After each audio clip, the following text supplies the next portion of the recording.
my name is Caroline Camp, and today I want to talk to you about shifting attitudes towards privacy in the midst of the digital age. To do that, let's pretend that it's a typical Friday night in State College. You and a bunch of your friends are going to your favorite Thai bistro. The first thing you do, check in on Facebook, update your status, check in where you're going, and tag all your friends. Then you move over to Snapchat, where you post the perfect Snapchat story of your delicious pad Thai, complete with a geotag. So now everyone knows exactly where you are. Then you move over to Instagram, where you post a perfectly edited picture, again with a geotag. So what? What does this tell us about privacy in America?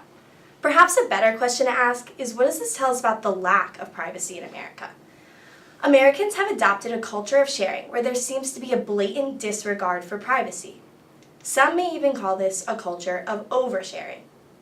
How did we get here? To understand how we got here, we have to go back to the invention of the internet in 1967. From the invention of the internet to the invention of cookies in 1994, the internet was relatively private. It was the invention of cookies, now not this type of cookies, but rather the cookies that track consumers' online behaviors that changed privacy online forever. Advertisers soon found a use for these cookies, and they became essential to their advertising and marketing strategies.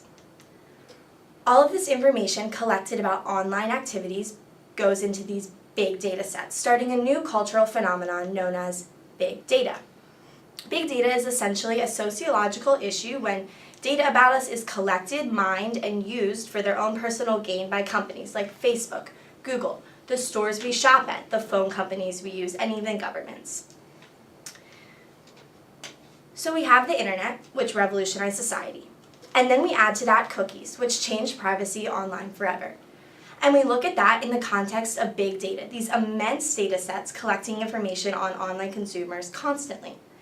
And we see the technology, the mechanisms driving the shift forward. And we add that to the culture, a culture obsessed with social media, a culture obsessed with sharing and knowing what everyone's doing at every minute of the day. And we combine these two, and we see the completion of the shift. A complete devaluing of privacy in American society as we are in the middle of a very digital age. So what happens when a scandal occurs and Americans are alerted to the vulnerability of their data? This is exactly what happened with Cambridge Analytica. Cambridge Analytica was a political data firm hired by President Trump's campaign in 2016. And it came out that they had accessed the private data of an estimated 87 million Facebook users. Facebook allows the use of their data for educational purposes, but it cannot be sold as it was in this scandal. So now Americans were outraged. How could this happen? How could they access our data?